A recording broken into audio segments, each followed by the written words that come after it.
साथियों नमस्कार, मैं विज्ञान प्रकाश श्रीवास्तव स्वागत करता हूं अपने YouTube चैनल स्पंख एकेडमी में।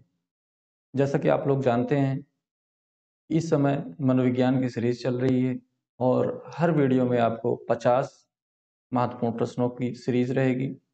आप पिछले वीडियो को देखने के लिए डिस्क्रिप्शन बॉक्स में लिंक दिया है, जाके देख सकते हैं और आगे की सीरीज से जुड़ने के लिए मेरे चैनल को सब्सक्राइब कर सकते हैं, लाइक कर सकते हैं, कमेंट कर सकते हैं। चलिए स्टार्ट करते हैं। पहला प्रश्न है, स्किनर के अनुसार भाषा की उत्पत्ति होती है किसके द्वारा? क्लासिकल अनुबंधन के द्वारा। माता पिता से वंशज में स्थानांतरण होने वाले लक्षणों को कहा जाता है आनुवांशिकता। नेक्स्ट प्रश्न, बालक का स्वास्थ्य शारीरिक विकास उसके सही विकास के लिए एक महत्वपूर्ण शर्त है। यह कथन किसका है? सत्य है, क्योंकि शारीरिक विकास दूसरे क्षेत्र में विकासों से संबंध रखता है। अगला प्रश्न है दोस्तों, निम्नलिखित में से कौन सा अवलोकन गार्डनर की बुद्धि के सिद्धांत का समर्थन करता है? तो इसका उत्तर होगा पहला, मस्तिष्क के एक भाग में हुई क्षति केवल एक योग्यता को प्रभावित करती है, ना कि संपूर्ण मस्तिष्क को प्रभावित करती है। दोस्तों अगला प्रश्न है, मोहित को बच्चों को पढ़ाना पसंद है इसलिए वह बीएड की परीक्षा के लिए खूब परिश्रम तैयारी कर रहा था। डॉट डॉट अप्रेरित है। इसका आंसर होगा आंतरिक रूप से, वह आंतरिक रूप से अप्रेरित है। अधिगम सिद्धांत के संदर्भ में स्कैफोल्डिंग संकेत करता है। इसका उत्तर होगा वयस्कों द्वारा अधिगम में अस्थायी सहायता। अगला प्रश्न है, मूल्यांकन का मुख्य उद्देश्य होना चाहिए। इसका सही आंसर है अधिगम की कमियों का पता लगाना और उन्हें दूर करना। सतत और व्यापक मूल्यांकन के लिए सबसे उपयुक्त तार्किक आधार है। इसका आंसर होगा अधिगम के एक से अधिक पहलुओं का आकलन करना। अगला प्रश्न है, एक अच्छा अध्यापक विद्यार्थियों के मध्य बढ़ावा देता है। इसका आंसर होगा सहयोग की भावना को। अगला प्रश्न है, आधुनिक शिक्षण अधिगम प्रक्रिया में शिक्षक की भूमिका है। तो शिक्षक की भूमिका क्या है? सीखने हेतु एक अच्छे सुलभकर्ता की होती है। अगला प्रश्न क्या है, एक शिक्षिका अपनी कक्षा को प्रतिभाशाली बच्चों की योग्यताओं की उपलब्धि चाहती है। अपने उद्देश्य की प्राप्ति के लिए उसे निम्नलिखित में से क्या नहीं करना चाहिए? इसका सही आंसर है विशेष ध्यान के लिए उन्हें समकक्षियों से अलग करना चाहिए, ये उसे नहीं करना चाहिए। मानव व्यक्ति परिणाम है। इसका आंसर होगा आनुवांशिकता और वातावरण की अंतःक्रिया का। नेक्स्ट क्वेश्चन, कक्षा में जो विद्यार्थी प्रश्न पूछते हैं उन्हें लगातार प्रश्न पूछने के लिए प्रोत्साहित करते रहना चाहिए। इसका सही आंसर है।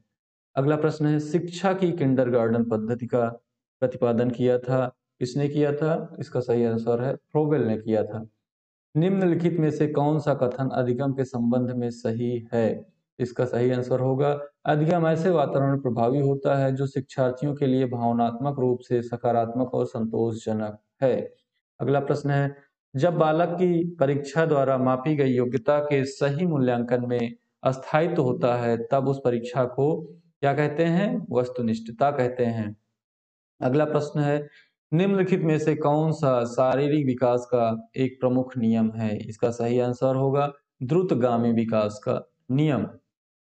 अगला प्रश्न है, निम्नलिखित में से कौन सा प्रारंभिक बाल्यावस्था अवधि के दौरान उन भूमिकाओं एवं व्यवहारों के बारे में जानकारी प्रदान करते हैं जो एक समूह में स्वीकार्य हैं? इसका सही आंसर होगा माता पिता एवं भाई बहन।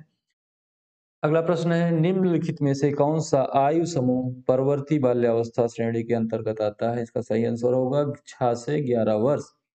डॉट डॉट में मापन की भूमिका सब सीखी हुई कुशलताओं का निष्पादन का कार्य संपूर्ण अवलोकन देती है। इसका सही आंसर होगा योगात्मक मूल्यांकन।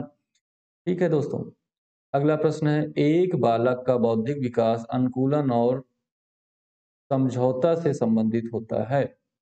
अगला प्रश्न है, अपनी कक्षा के एक विद्यार्थी की प्रवृत्ति को यदि शिक्षक बदलना चाहता है तो उसे क्या करना चाहिए? उसके समूह के सभी सदस्यों की प्रवृत्ति बदलनी चाहिए। भाटिया बैटरी परीक्षण। अगला प्रश्न है, भाटिया बैटरी का प्रमुख का प्रयोग निम्नलिखित में से किसके परीक्षण हेतु किया जाता है? तो किसके द्वारा? बुद्धि परीक्षण के लिए किया जाता है।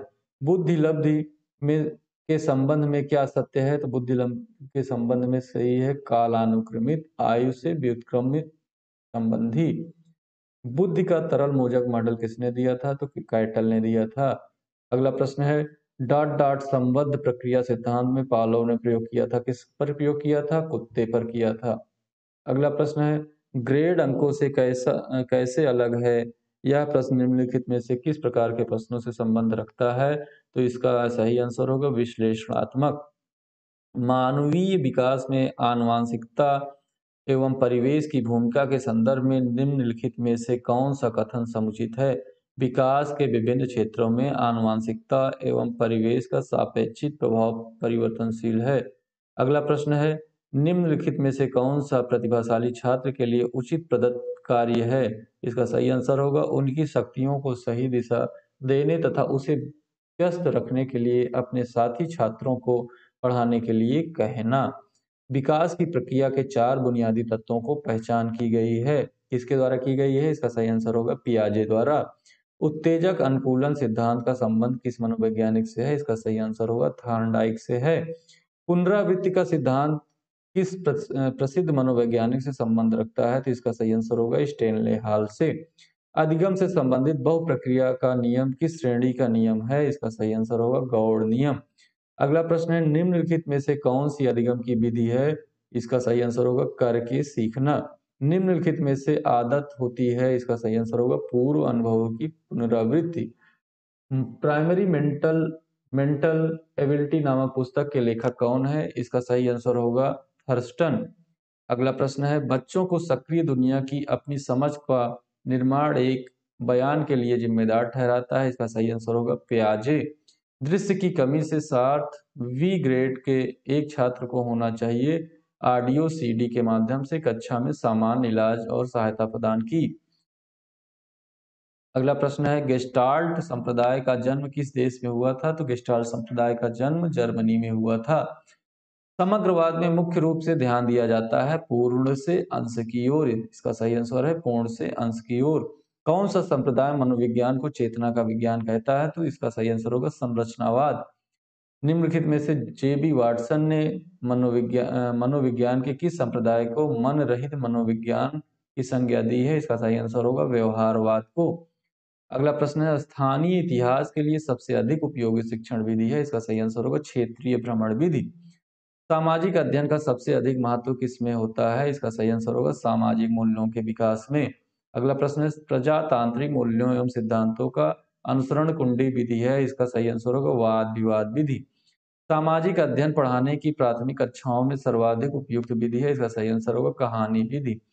छात्रों को उनके फक के आधार पर विभिन्न समूहों में वर्गीकृत की प्रवृत्ति आत्मसम्मान को घटाता और शैक्षिक प्रदर्शन को प्रभावित नहीं करता है।